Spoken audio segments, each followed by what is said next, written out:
Thank you for listening to this PodcastOne Sportsnet production, available on Apple Podcasts and PodcastOne. The Steve Austin Show is brought to you free today in part by our friends at Geico. Go to geico.com, and in 15 minutes, you could be saving 15% or more on car insurance. That's right. Save hundreds of dollars on car insurance at geico.com. Extra money in your pocket? It may just be the most rewarding thing you do today. The following program is a PodcastOne.com production. From Hollywood, California, by way of the Broken Skull Ranch, this is the Steve Austin Show. Give me a hell yeah. Hell yeah! Now, here's Steve Austin. All right, everybody, welcome to the Steve Austin Show. I am currently out on vacation, recharging batteries, but just because I'm recharging the batteries, we still got business to take care of. In the meantime, we'll be playing some of the most requested Steve Austin Show classics that have been locked away in the archives. I got a great one for you this week, and here's my producer, Shawn, to tell you all about it. Welcome to another classic episode of the Steve Austin Show. It's producer Shawn bringing you episode number 195 with the Heartbreak Kid, Shawn Michaels, the WWE Hall of Famer, is here on the show today in retro form. This was released originally on February 17th, 2015, and this is the third time that Shawn Michaels appeared on the Steve Austin Show. This time, Steve and Shawn are talking about Shawn's book at the time, Wrestling for My Life, The Legend, the Reality, and the Faith of a WWE Superstar, of which Steve did the foreword for. Also, they talk about Shawn retiring at Wrestlemania 26, if whether or not he might come back. He eventually did last year at Crown Jewel, and maybe we'll see him again. Who knows? And they talk about Shawn's Christian faith, recovery from drug abuse, the importance of his family, also Shawn's hunting show that he did, Macmillan River Adventures, as well as the time that Shawn Michaels almost became a sportscaster in San Antonio.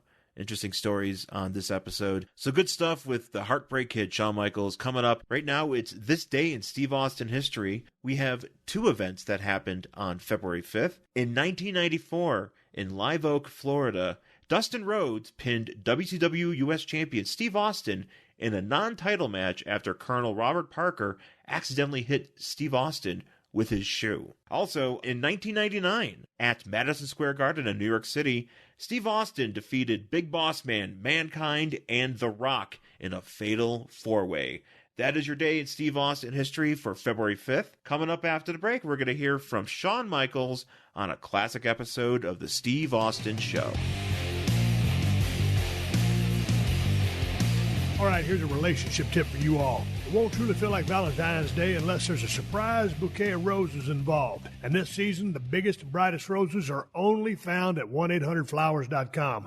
So get on it, because when you order early, 1-800-Flowers is going to hook you up with amazing deals on Valentine's rose bouquets, arrangements, and more, starting at just $29.99. As a matter of fact, they got 18 romantic red roses for just $29.99. That's a hell of a deal. Roses from 1-800-Flowers are picked at their peak and shipped overnight to ensure freshness. All you have to do is pick your delivery date and let 1-800-Flowers handle the rest. There are so many unbelievable deals from 1-800-Flowers, but you have to hurry because bouquet prices will be going up soon, so take advantage today. To order Valentine's Day bouquets and arrangements such as 18 romantic red roses for just $29.99, go to 1-800-Flowers.com. Click the radio icon and enter code AUSTIN. Be a damn hero this Valentine's Day. Order and save today at 1-800-Flowers.com, code AUSTIN. This is the Steve Austin Show. Your whole life, you dreamed of being a professional wrestler, and so did I. And so then we get a chance to get into business, and you had a way longer run than I did, and I had my run. But then when you get out of the business, it's kind of like, you know, if you're going to sit around and be at an event, it's one thing to talk about the business. But, man, it's such a small part of my life now, and it's where you and I both come from. But it's not like we sit there, and for me, reading your book, and the name of your book is Wrestling for My Life. And I had such a good time reading this book. I called you a few weeks ago and just told you how much I enjoyed it. But there were so many life lessons and reflections and memories of wrestling and tales and stories and bits and pieces of wrestling intermixed with your relationship with God. I got a real big kick out of the book, and I thoroughly enjoyed it. What made you decide at this time in your life to go ahead and say, hey, I'm going to go ahead and write another book, because the last book you wrote was The Heartbreak and Triumph, Shawn Michaels story. And that was in 2006. How long have you been working on this book? Well, the first one, the WWE, it's one of those things that the WWE, everybody was sort of coming out with them. So, we'd like you to do one. And point being, it sort of course, is going to focus on your career, and of course, the majority of it is going to be wrestling, as it should be. It's tailored for a certain audience. But, you just said it, and I was pointing that out in a number of the interviews. What people don't grasp, and understandably so, is that the wrestling part of our job, and as you said, it's really, if you think about it, not the biggest part of our life. We've still got our home life, our family life, and certainly after I got saved, my faith and my family were the absolute biggest parts of my life, but they sort of don't get a lot of play, so to speak, because, the WWE is so big, so grandiose, and wonderfully so. It's not a complaint from my standpoint, but yes, it's always the topic of conversation. It always takes the forefront in darn near every aspect of your life, no matter what situation you're in. And so after I retired and really got the opportunity to allow the family life and everything, as you expressed earlier, where you get a chance to really find out who you are, what you enjoy in life, other interests, all those things. I wanted to write a book that sort of did justice, to that other 2/3 of our life that really gets no play, but honestly makes up the real aspect of our lives. And certainly from my standpoint, because they were both so impactful in my life, being, my family and my faith, that it was just for me a natural fit. And also, as I talk about with you a lot of times, I didn't have the success you had, but I'm just so thankful for everything, the way it went. It, as I'm sure you do sometimes, sit back in awe now of what we got to do, the time. Right. It was such a pivotal time, when we were, going on our run. And gosh, who ever thought that you'd get to be a part of something like that? I mean, when I was 19, and 15, dreaming of being a wrestler, that was it. Fast forward all these years later, and to be such a huge part of history and the culture and the change and all that stuff of that business, I don't know. You want to just sit back, take it in, reflect on it, and do it from a positive standpoint. I guess all the other books always seem to be, it's always about shock value and, I don't know, digging up dirt and I don't know, stuff like that. And that's just there's enough my life dirt. just isn't about any of that stuff anymore. Mine either. I don't want to dig up any dirt. I don't want to get to any dirt. I want to have positive conversations or humorous conversations or in-depth conversations. But, the dirty details are some of the skeletons, and then there's no reason to go there. But let me ask you a couple of wrestling questions real quick, because in the book, there's a foreword written by Triple H, and he says in the foreword, 30 seconds in, and this is when you called Triple H and you wanted to come back and have one more match because you wanted to leave on your terms. And Triple H said, 30 seconds into the match, I knew Shawn was still the best I'd ever stepped in a ring with. Now, many people have called you the best ever in the history of the business, as I've gone on record saying this. For you being that guy, or you just being you, who would be the best guy that you ever stepped in the ring with? And I'm looking at from performance. When I say you, just your execution, your timing, your athletic ability, your psychology, your storytelling. That's why I say you. But since so many of the guys consider you to be that guy, who would be the best for you? I don't know how this is going to come across, but I don't know. There are so many guys that I went in there with, and it just felt fantastic and went fantastic. So, and I don't know, for me, what came first, the chicken or the egg? Right. Is it? Yes, I'm the common denominator in a lot of those respects. I'd like to think it's because that's what I enjoyed most about the job, was adapting to someone else's whatever. Right. Because whatever their strengths were. Yeah. Oh yeah. I mean, Taker, Jericho, Angle. again, and the list, I mean, and again, the list goes on and on and on with me. Again, I know that sounds cliche, but it's true. And there were just so many times that you weren't in there for very long, and you just said, "Oh, this feels fantastic. This is going to be a breeze." And to me, it was more noticeable when that wasn't the situation, and that's when you had to really sit back and go, "All right, you're going to have to really give this some thought, and some work was going to have to be put into it." Right. None of the other stuff ever felt like work. What was the most fun or the most challenging thing for you to do then in trying to work with someone, and we won't name any names, but that maybe wasn't the greatest technical worker or really wasn't that great of a worker to begin with, but was over, and you trying to work around their weaknesses? How long did it take you to come up with, just kind of like a game plan? Rightly or wrongly, I always felt that if I was in a situation like that, the very least you could do, and I probably sort of got that from, watching Flair and Hennig, that if you were at a loss, if you just flew, you take a lot of bumps, brother. Right. I mean, go ahead and take a butt whipping, get tossed around, trying to dazzle them more from that aspect, and that would at least camouflage or take the focus off, what might not be your technically sound, or, as they say, the catch can style and stuff like that. The technical aspect or the psychology. If you were flying around and taking a pretty serious butt whooping and taking some decent bumps, that was sort of the high sign for, I'm not really sure what to do. So this is incorporate motion. Yeah, exactly. I want to talk to you about WrestleMania 14, and we talked about this last time. Was this probably over a year and a half ago on the podcast, and I didn't go back and re-listen to that show. But, from a standpoint of pain, 1 to 10, what were you that night going into the ring? Can you remember back that far? Vaguely. I think at the time, and this is, again, I guess I'm not good at it again. At the time, I would have put myself in the 8 range. So many years removed, I don't know. I say, well, gosh, I don't think, I think I've gone in there now. Like for me, the time that tore cartilage in my knee, I can't remember. I think that's probably the most pain ever.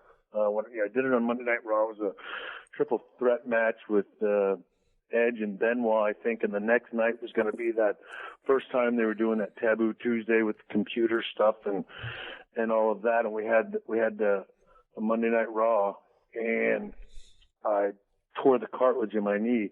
I can't recall, and maybe because it's more recent, but I can't recall anything being that painful. Right. That is just the worst. I've torn my ACL in a match, and it didn't hurt nearly as much. Right. The meniscus is not quite as a severe surgery as an ACL, but man, I'm telling you, I tore that thing, and so to me, that was a 10 out of 10, and I can't consciously recall my back being quite that bad, but at the same time, one I was doing with absolutely no aid, and obviously in our match at 14, I was whatever. I was 3 bikes in and probably, 2 somas for heaven's sakes, for all I can recall. So, and that would probably be an undersell.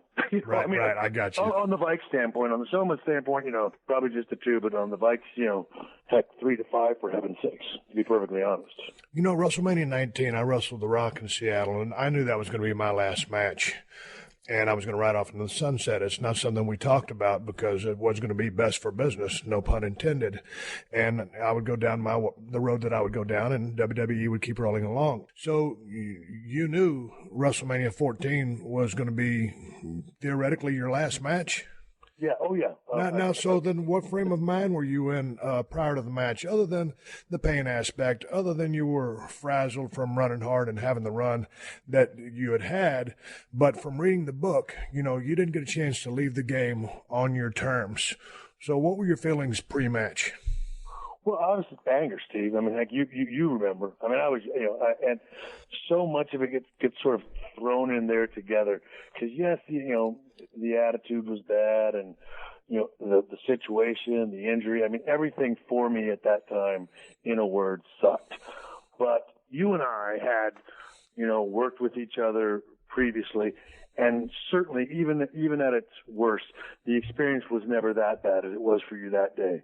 And that, and obviously, a lot of that has to do, with me and my attitude. But I mean, none of it was positive. And certainly that didn't help.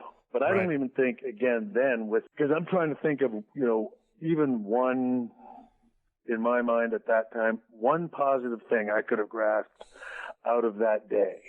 And so you can't really, I can look back on it now and say, I think, so much of it had to do with not getting to go out on my terms. But at the time, when you're in the throes of that, you can't express that. Right. You know what I mean? Does that make any sense? In the heat of the moment and everything else, all that you're angry at is the here and now. And so that's one of the things that doing this book, and being years removed from it, you can at least see a little more clarity than you can at the time. And again, as everybody knows, I was very, very emotional, and the feelings on the, emotions on the sleeve and all that kind of stuff. So it's not until you do that and you have time to look back and you say, well, essentially, a lot of it has to do with not going out on your own terms. But was it also because of, earlier in your book, you state that wrestling defined you? It was, who and what you were, and that now that identity that was you back then was going to be gone? Right. Well, what am I? Who am I? If I'm not a wrestler, I've never done anything else. That was definitely in my mind the future. I'm certainly not one of those guys that's going to fall back on his education, so to speak. Well, you know what I mean. And so I guess those things, and I was at the same time. I was also raised by when I got into 19 years old, my dad was direct with me. All right, son, you're not all right. I'm going to support you every step of the way, but you need to understand this kind of job. You got to provide your own health insurance. You got to provide your own life insurance. You got to provide your own retirement, all that stuff. Okay, none of this falls on anybody else but you. And so, when it comes to in your mind that being over, what does the future hold? And what am I without this stuff?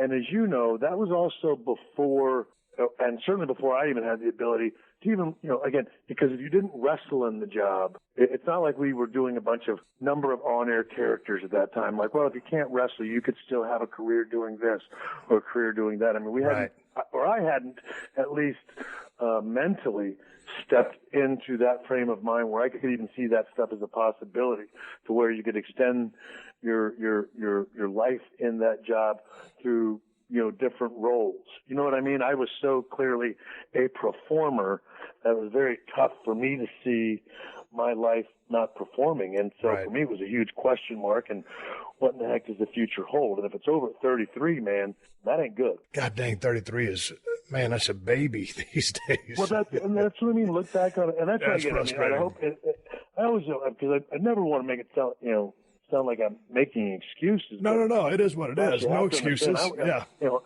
You feel like at 33, man, you feel like you've got the whole world ahead of you. Yeah. And from my standpoint, I had peaked and then was, on the other side of that. So how sad is that? Again, at 33, you've had your big run, and you're on the downside, and somebody's telling you it's over. Alexa isn't the only one with breaking news. Make sure to hang around at the end of this podcast for the latest breaking headlines on the AP News Minute. As you rev up your engines with the start of NASCAR racing season, PodcastOne is your pit stop for the best car podcasting around. Team up with Adam Carolla and friends on CarCast as they explore all aspects of the automotive space. Then drive into the pit stop to talk motorsports with Shift and Steer. Then speed to the finish line and Spike's Car Radio as comedy writer Spike Ferriston hosts a roundtable with his celebrity friends about all things cars. Download CarCast, Shift and Steer, and Spike's Car Radio every week on PodcastOne or wherever you get your favorite podcasts. This is the Steve Austin Show. Once you got out and you got back home and you unwound, How did you deal with the sudden retirement? Well, again, I don't. Is it the self-medication? Yeah. I was going to say. I mean, I think I dealt with it similar to the way you did, because I can remember I did my school, and obviously that's when I got married, and we were starting a family. So I could begin to see a little bit of a life outside, and for me, that's when I got into hunting and the outdoors.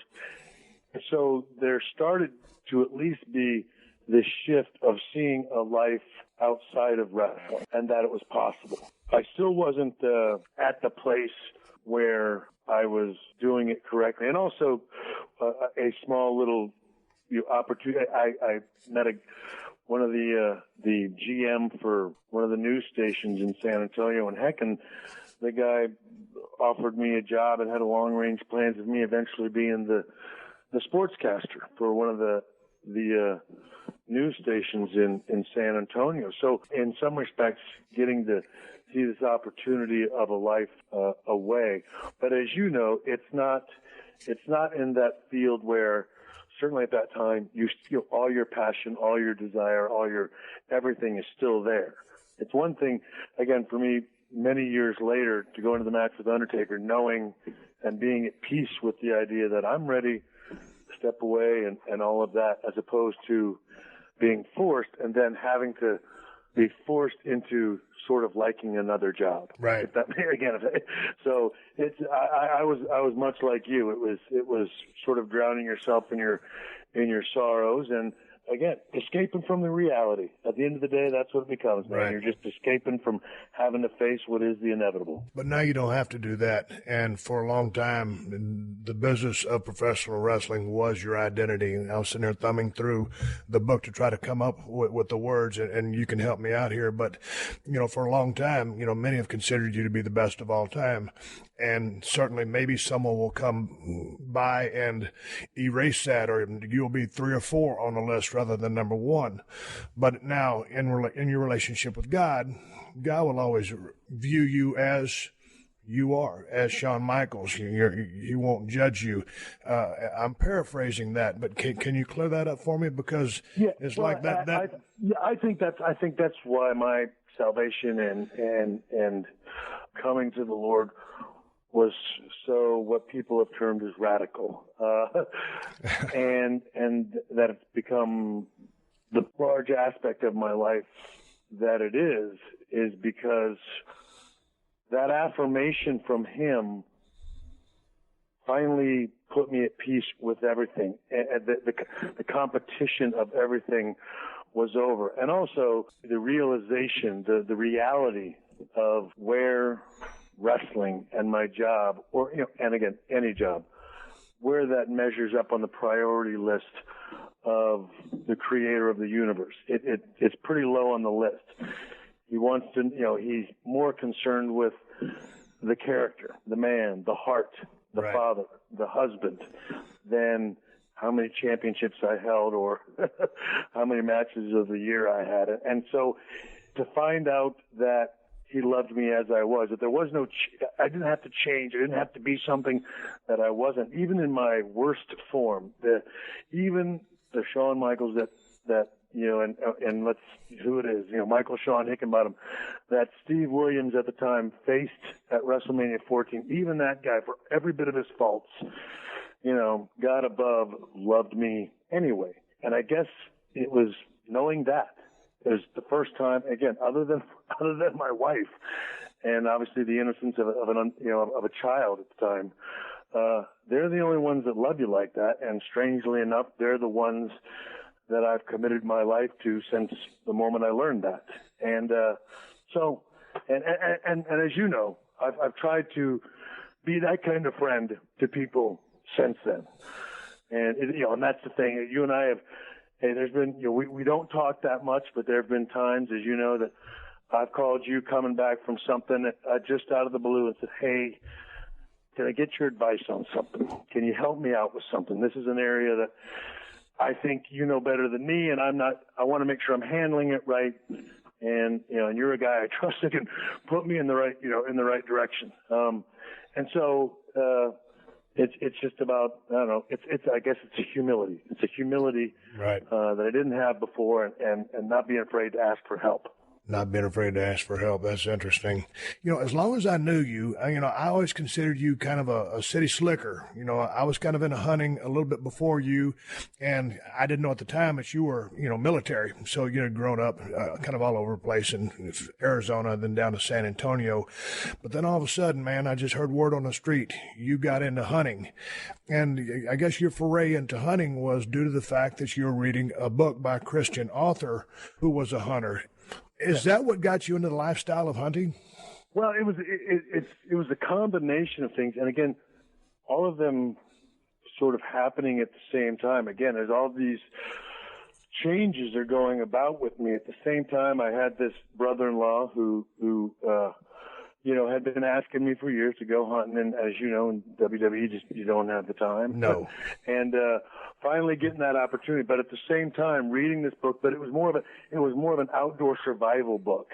Gotcha. And the guy was a Christian author, and so it was the combination of the two. Some of the things the guy was saying on the pages about being out there and the appreciation, and then physically being out there and being in a blind and taking the time. Again, as you know, I'll bet even for Stone Cold, some of his most peaceful, joyful, and dare I say spiritual moments are in a deer blind, man, waking up in the morning and seeing the sunrise and all that kind of stuff. It is. Yeah, and it just and again, having that time to decompress and being away from the busyness and taking that stuff in, and again, allowing yourself to just be able to appreciate that. So it was all, again, I sound pretty deep and a little heavy, but it was a real life-changing experience, and I guess the lesson of all of it, and I guess symbolic of all of it, is, the peace and the serenity. That being so, I guess, counter to what I had been doing for much of my life. So it's totally counter to what you were doing in your life. Because, man, I read this book, and I like I called you, I just felt like your heart and soul were on each page as I flipped and read through this book. And I really thought, it was, you put it all on the line, and I guess, you wanted to show or share your faith with everybody else, but in doing so, letting down this macho guard that everybody perceives as attached to the guy known as the Heartbreak Kid, Shawn Michaels.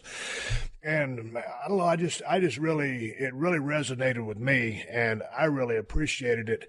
But tell me about that first time that you were in that deer stand, because you had an experience which kind of, continued to shape your life and your path with God. Well, again, it was just taking that time to sit in there, watch the sunrise, listening and seeing the animals, the wildlife begin to wake up in the morning. It was a fascinating experience, and I have to say, again, the biggest reason, and it's silly to say, the biggest reason for wanting to do the book, because you did call me a couple weeks ago, and it's one of the absolute. You said a lot of nice stuff to me in the years since WrestleMania 14, but that was about the nicest. And the reason I wrote it is because every now and then there's got to, you know how we are as men, and sometimes we're not going to do anything until one dude raises his hand. If one of us does, I want it, dude, you're tough. You're one of the toughest dudes I know. You're a tough nut to crack. You're a good man, though. And that's what this book was about, which is just speaking to men and just saying, hey, if it makes you feel any better, I've been there, and I've been in positions where, whatever, you don't know everything, you're doing your best, sometimes your best isn't good enough, sometimes it is, and just being open and honest, and just want to if it touches you somewhere, if it makes you look at one aspect of your life and think about either changing it or just appreciating it, and maybe, complaining a little less about it even. That's what I wanted to do with this. And again, and also, as you know, because, man, the wrestling business, it's a cynical business. I mean, my goodness, there's a lot of negativity, a ton of cynicism. And again, still so very thankful for it, and appreciative of it.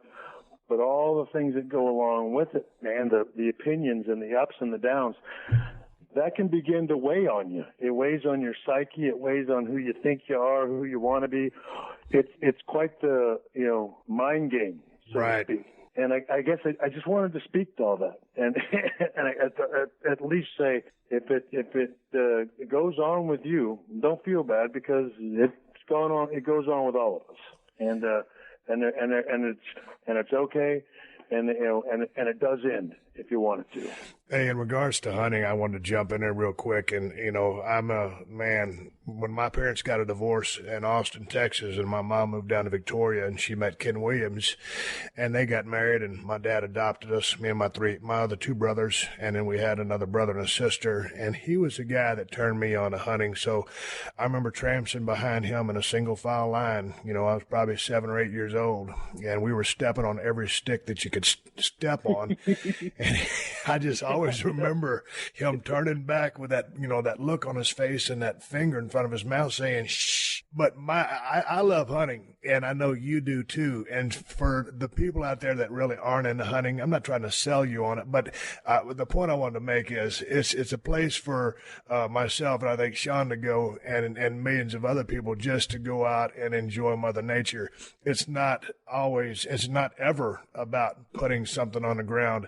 It's one thing to hunt for meat, but it's just an activity that I love. And my wife goes out and sits in a deer stand and doesn't take a gun just because she's not a hunter, but she gets out there and, maybe she'll feed the road with the Bronco or something like that and sit in a deer stand and enjoy the peace and quiet and get a video camera out and film some deer. But there's a number of anti-hunters out there who just don't get it, but it's a big part of me and a big part of who I am, and it's just an activity that I love and enjoy. Well, and same with me, as you know, we both when we had the opportunity to have time, we both went and got places where we could, even if we couldn't get out and hunt, we could get out and sit on the front porch, be able to just sit there and look at the just the vastness of the beauty, and just to take it in, and to see a deer running in the distance, or to see a pond over there. Again, just to sit there and take it in. Yeah, it has nothing to do. It's just, and again, for me, I think it's because in all of us, it's built in us, built in us from day one, to have some type of yearning for the outdoors. Like I said, the day that I sort of gave into that yearning and went ahead and checked it out, it's been a part of my life ever since. And that's the thing. Not trying to push it on anybody either, just like you said. But I tell you what, if you take it in one time, I think you'll find that it's everything we say that it is. You went on a hunting trip, and it was going to be a one-off with Keith Mark, your partner, your friend, your co-host on McMillan River Adventures.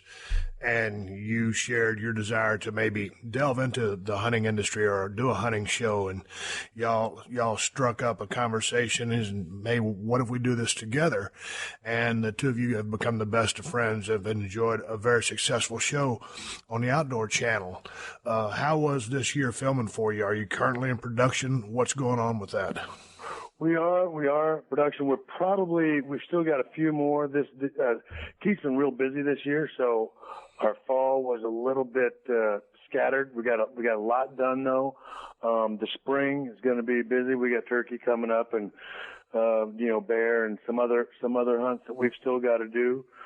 But we're very excited because we're ending sort of one contract tenure with the Outdoor Channel and talking about a new one, and it looks as if the show is going to continue to go. We're going to make a few changes going forward and trying to expand the show beyond just the hunting realm. Obviously I don't want to say too much now because a lot of it's in negotiation form, but making it giving it a much bigger presence on the Outdoor Channel, one than it's had, and also going beyond just the hunting aspect and capturing more of what you and I talked about earlier, is the outdoors and just the outdoor lifestyle.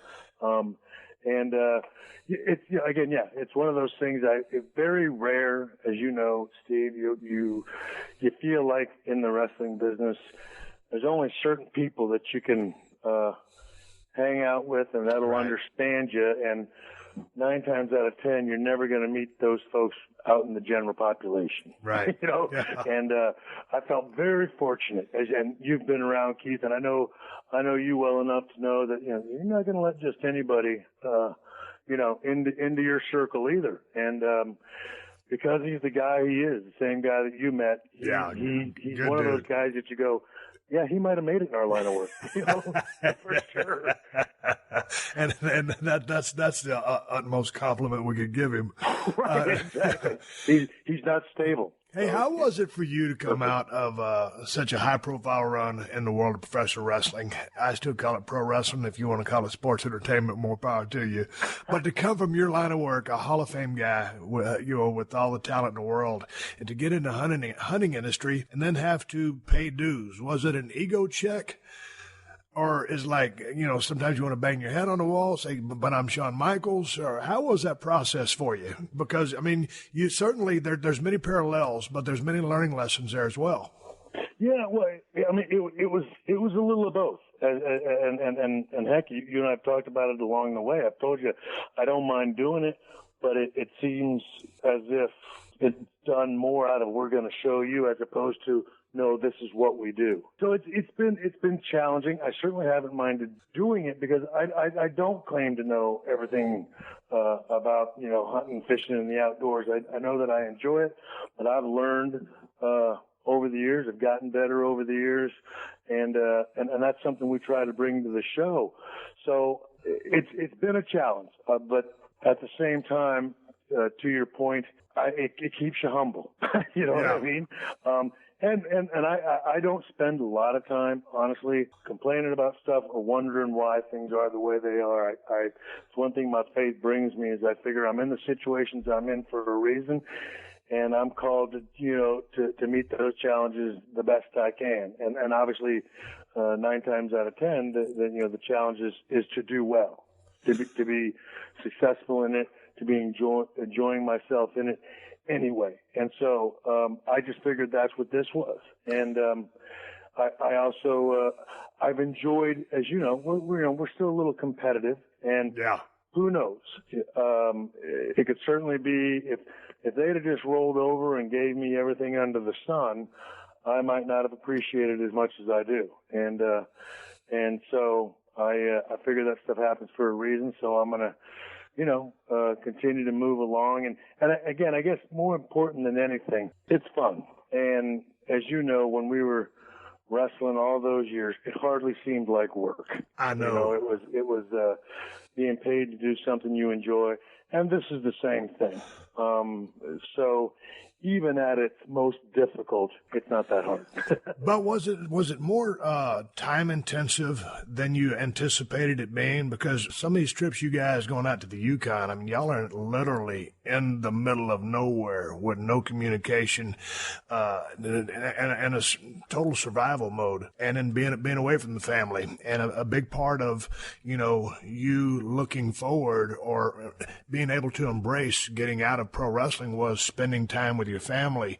How time intensive is it, and is it more work than you thought it would be? Well, I guess there's sort of two answers to that question. One, I think it is more time intensive than I thought it would be, but compared to what we used to do, it's not even in the ballpark.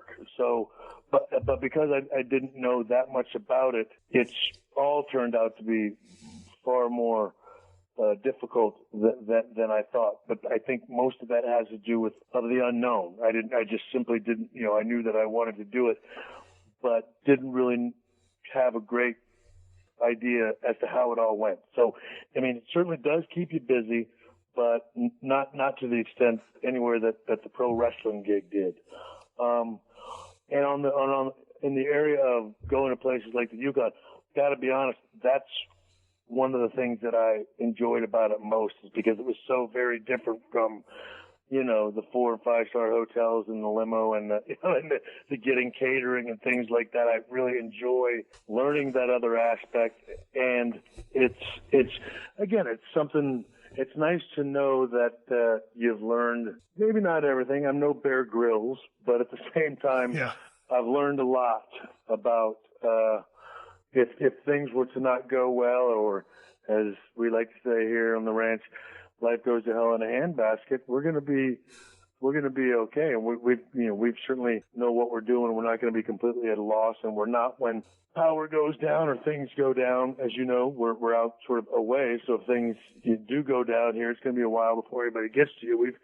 We've had situations like that out here, and it's been just fine. We roll right along because we know what we're doing. So from that aspect, it's been very fun. But at the same time, it has been, to the point you made earlier, I figured it might be a little easier because there would be folks maybe helping me to make it a little easier, and that's been the farthest thing from the truth. Hey, man, you used to have, or maybe you still do, quite an interesting wake-up protocol with regards to just trying to get out of bed with the bad back. What is the protocol? Are you pain-free now, or are you still living in pretty much physical pain? Pain-free is such a relative term. So negative on the big negative on the pain-free, but the protocol is rolling out of bed and going out with the missus. I've got my big Moss Yield camo recliner that I've got the heat pack in, and lay down in that, have my coffee, and we have our morning chat and spend time with one another. But heat the back up, do my devotionals, and wake the kids up, and they all get ready and do all their chores while I'm heating the back. And when they go off to school, I go off to the little gym and begin the stretching routine, and then whatever the workout of the day is going to be. Obviously, the hardest times, Steve, is when, as you were alluding to earlier, up in the Yukon, when it's the conditions are not great. I don't have the heat pack, sleeping on a cot, not always showering, and things of that nature. Yeah, that's when it gets a little harder. But again, I didn't get into it thinking that I was going to come out of it unscathed, I guess. And it's not like when you're 25. It's not ideal, but it doesn't suck either. I've just got to, I do better if I've got my routine, and if I can stretch things out a little bit, that's always going to help bring more relief. These days, when I see a guy taking a lot of bumps or taking big bumps for no reason, I'll generally, make it a point to go out of my way to say, hey man, this is cool, but let me tell you where you're going to be in 20 years from now. Kind of heads up about how you feel. You're going to feel, because I always think the body kind of has a gas tank, and you start off on full, and you go out there full of piss and vinegar, and it's all about taking bumps. And then you start learning what's going on, and it becomes more about the psychology with the bumps. And then with the advent of pay-per-view comes the bigger bumps, and you save the other bumps for the right time. It's picking your spots. If you could go back now, knowing what you do, hindsight being 2020, I think you and I both would have probably managed our careers a little bit differently with respect to the bumps we took in the ring. Yeah. Well, did you have a guy? Did you have an old timer that came up and gave you that advice when you were younger? No. Every now and then someone would tell me if I said something, if I took a dumb, stupid bump on the floor or something like that. But no one that really, said, hey, dude, you really got to stop that. Because it's like, you get in the business and you try to get noticed, and you're getting, there I was in Dallas, Texas, wrestling Chris Adams at a Chevrolet dealership, getting suplexed on the parking lot. Right. And not the smartest thing in the world, but and the reason I asked that is because I tell everybody a story. Randy Savage, when I started my singles career, Randy pulled me aside and he said, "Hey, again, same thing you just said, dude. Pick your spots. You're not going to last forever doing that stuff. The whole kit and caboodle." I didn't say it to him, but in my mind, I'm thinking to myself, "Old man, I'm Superman. Don't tell me what to do." Yeah. And Classic. I went out and did it my way. And then, of course, when Taker and I and especially Mark and I, Mark and I are our last two. We we're the epitome now of, hey, we're going to tell a story, we're going to pick our spots, we're going to, all that kind of stuff. And I too go to the young guys and tell them the same thing. But I always try to tell them the other side, which is, I understand if in your mind right now you're looking at me saying, "Oh man, don't tell me what to do, I'll last forever." That's okay too. I did the same thing, but just so you know, it's the evolution, it's the growth. It's the growth of a wrestler, I think, or it was for me. And so to answer your question, yeah, there are times I wish I'd have done that. But as you know, Steve, I don't know if I wasn't the biggest guy. I don't know if I'd have got where I got if I hadn't gone about it the way that I did. I just don't know. And so, and again, I don't know. I'm knocking on the door of 50 this year. I know we both are. And again, the cold days and the damp days, I feel it. But at the same time, it isn't horrific. We'll see when, as the years go by, if you begin the hunch over, or if you begin the not being able to get upstairs and things like that. I don't know what it holds, but right now, I'm still at that point to where, I feel good enough that I can't condemn the way that I worked. I'm thankful that not to condemn the way that you work, but just looking back and picking spots. And to your point, it is the growth of being a wrestler, is knowing, when it's time to take that bump. You were able to operate at such a high level at 25 and 26 with Undertaker. You did the 2008 match with Flair for his retirement match. You were able to, finish at a very high level. But what was it like for you to, and we'll start to take this thing home because I know you've got a busy day, but what was it like coming back, as a changed man, as a Christian, when you walked back into the doors of WWE? And a lot of people were skeptical, I know, but how was that for you at the early stages, being around the temptations and all the shenanigans and BS that go with that business? Well, from the personal standpoint and the spiritual standpoint, it was good. Because I was just so filled with hope and excitement and everything else. Certainly knew that the skepticism, all that kind of stuff were there. But much like even in the outdoor job, knowing that you're going to have to prove yourself, understanding all that and being okay with that. Again, trying to come back and really, I wasn't denying my past, knew that I did it. Went and reconciled with the folks that I could reconcile with, and being okay having to, earn whatever it is I had to earn, and the temptation stuff, it just wasn't there. I mean, it just was not there. Nowadays, and certainly then, even in 2002, going down to the bar seems like work. Right. Going out and doing anything past about 7:00 p.m. to me seems like way more effort than I'm willing to put in. And so that wasn't something that was hard. The hardest thing is, being away from the job is coming back and wondering if you've got the ability. Is the ability still there? Is being away and not doing it?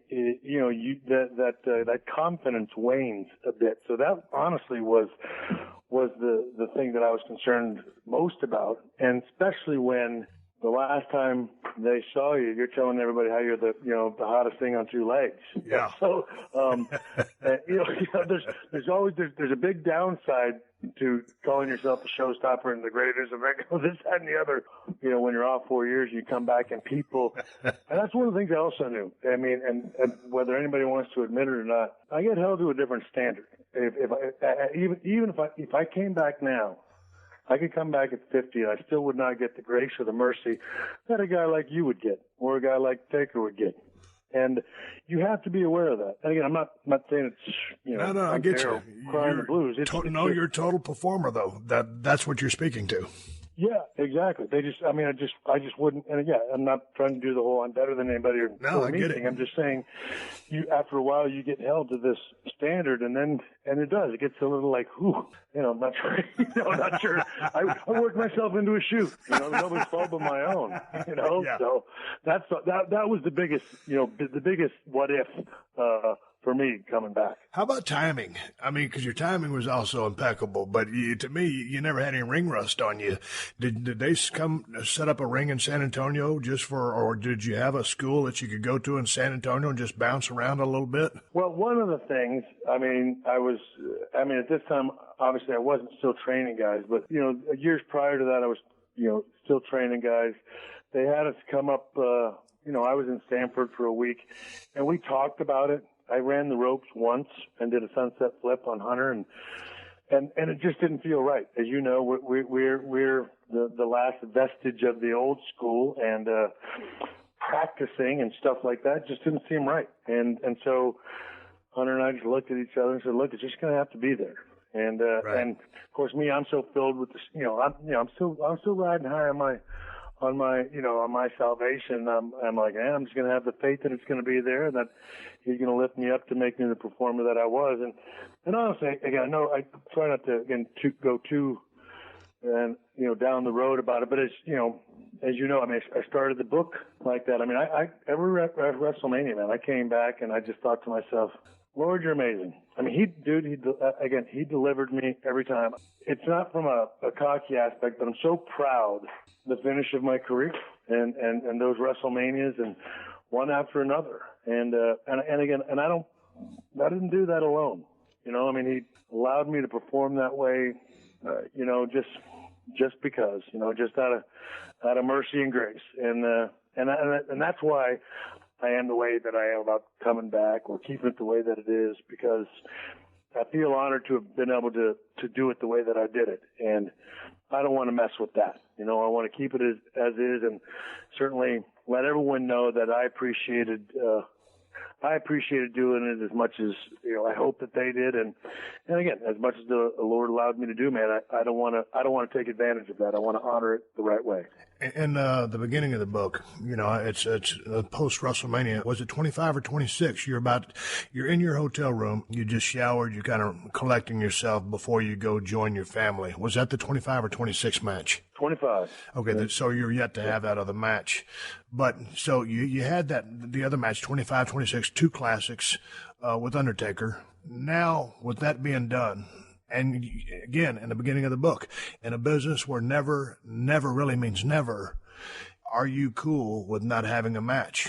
Or is there a chance that ultimately, if, like you say in the book, if there's a storyline you can tell or sell, that you'd be game for that? Or are you good with what you've done and you are done? I am good with what I've done. Yeah, and it's funny, just as of late, they've come up with phenomenal storylines, and I'd be crazy to turn them down. And it'd be about one more, and I'd be crazy to turn them down. Right. But I am.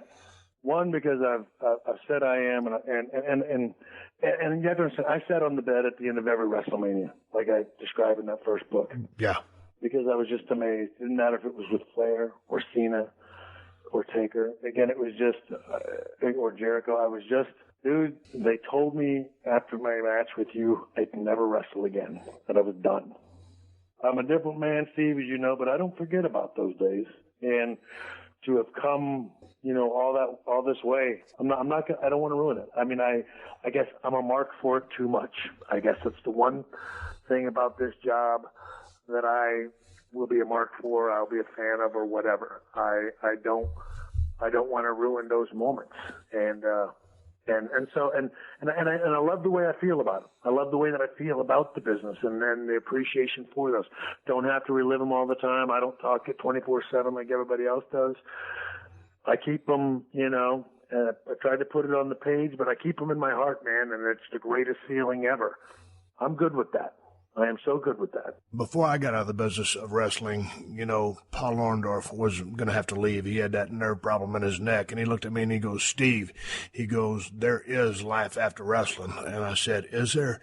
And he said, you're damn right there is, brother. And there is, and there is for a lot of the boys. There's always something to do, but a lot of the guys have a hard time with it. Now that you're done with the wrestling business, you're doing the hunting show, McMillan River Adventures with Keith Mark, and you've been in it for quite some time now. With your family life, your relationship with God being from my standpoint, in a perfect place. Obviously, you have a different stand on that. You found life after wrestling. What's the biggest part of your life now? I mean, is it just being Shawn Michaels? Is it just being a father like you wanted to be finally for your kids? You had a conversation with Stu, one of the camera guys, and at the time, Cameron was 9. And, you know, Stu asked you, he said, how old is Cameron? And you said, 9. He goes, oh, he's halfway gone. And you said, what do you mean? He goes, hey, man, at 18, he's going to be gone. So is it being a father? Is it doing, the hunting show? Is it your relationship with God and your family? What's the highlight? What's the high point for Shawn Michaels now? Just what you said. I mean, my faith, my family, they're intertwined. They're I can't have one without the other. And it is that. It's again, us spending the morning together and spending lunch together here before I started with you. School will be over here in a bit, and my son and I going to see American Sniper, and the girls going to, to ride the horses. And then come home and hang out with each other for a bit, and lay with my wife, watching TV. That is what it is. It's hopefully to grow old gracefully. I'm okay with, fading away, wallowing in obscurity. He didn't become a movie star, didn't become whenever an outdoor show, paid the rent and they, just grew old together, raised 2 decent, responsible, loving, caring human beings, and then he died. As I said sometimes, maybe I'm an underachiever, but I'm like you. I wanted to be a pro wrestler, and I got to do that. And the other things from that time till now, other than being a father and a husband, those are extras. And truthfully, they're jobs. They're a means to an end. But yeah, I'm here to help raise that boy and that young girl, and pour into their lives, invest in their lives, and grow old with my wife. It isn't glamorous, but it's life. It is, and Steve, we've talked about it before. That, look, I know those. You do the podcast. One of the reasons you like doing the podcast, brother. You can do that from where you're at. You can do that from home, and that's what I mean. And you're a homebody as much as I am now, and that's good. Right? I mean, I don't know. Again, it's just. I'm good with it. Yeah. So I get, sometimes people are like, there's too much, he's too much with the all shucks attitude. Sorry, man. That's where I'm at. I'm at all shucks and I'm good.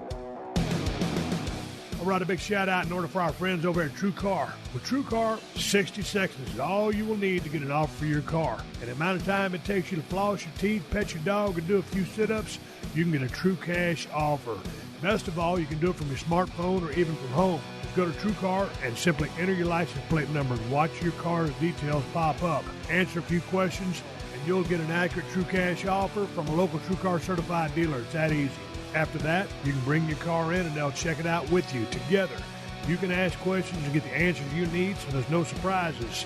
Then simply leave with your check or trade in your car for a new ride. So when you're ready to experience a better way to sell or trade in your car, check out TrueCar today. True cash offer, not available in all areas. All right, I'm giving Shawn a go-home cue, so let's wrap it up for this week. Make sure you check out PodcastOne.com and subscribe to The Steve Austin Show so you don't miss any of these classic episodes. Before I ride off in the sunset, I do want to throw out a couple of plugs. I still got a beer. It's the Badass Broken Skull IPA, the finest IPA in the United States of America, and that's the bottom line. Made by El Segundo Brewing Company.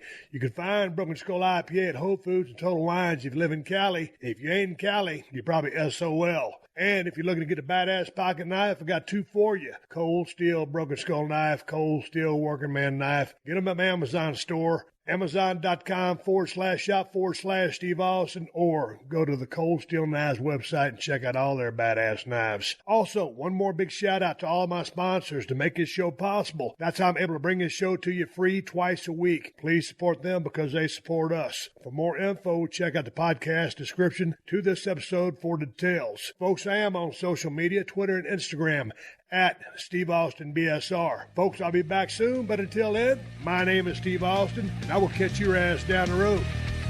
This has been a Podcast One production. Download new episodes of The Steve Austin Show every Tuesday at PodcastOne.com. That's PodcastOne.com.